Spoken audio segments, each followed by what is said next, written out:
few interesting methods that the strategy as practice perspective has enabled us to focus on, to look at really the doing of strategy. So, this is kind of a simple one, and it's not based on new technology, but people interviewing people on a regular basis over and over and over again, and to really look at how practitioners have strategy over long periods of time.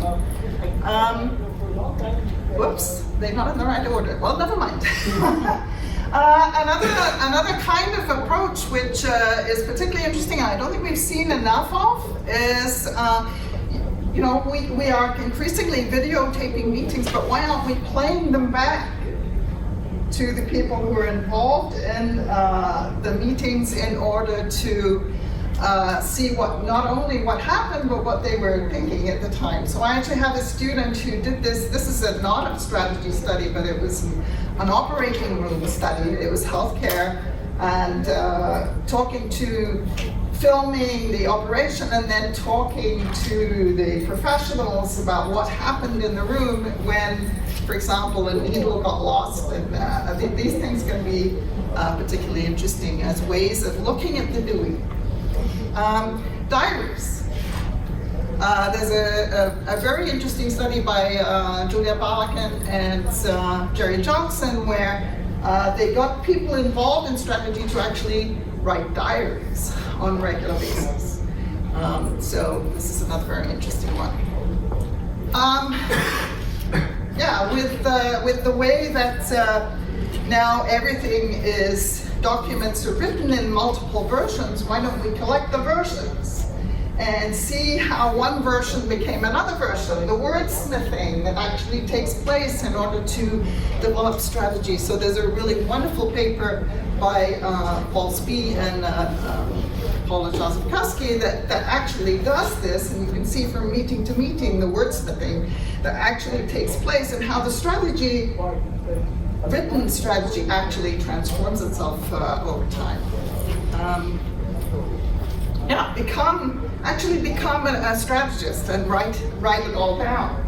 So I have a colleague, Alarik Bourgoin, whose thesis, he worked for a strategy firm, a strategy consulting firm for 6 months.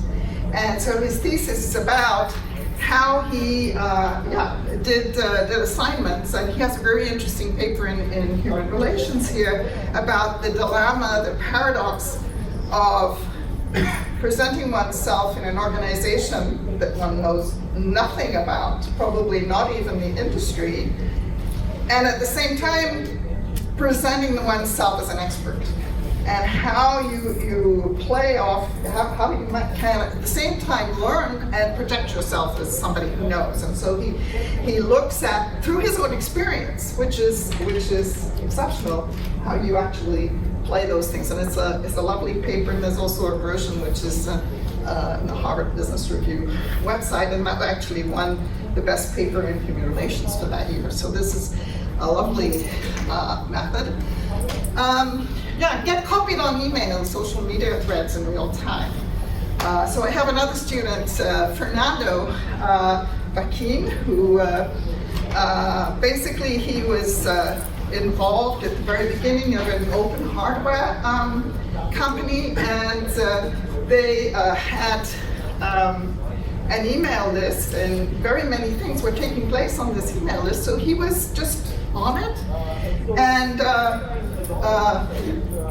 you could see on that list organizational identity being written in real time in these conversations.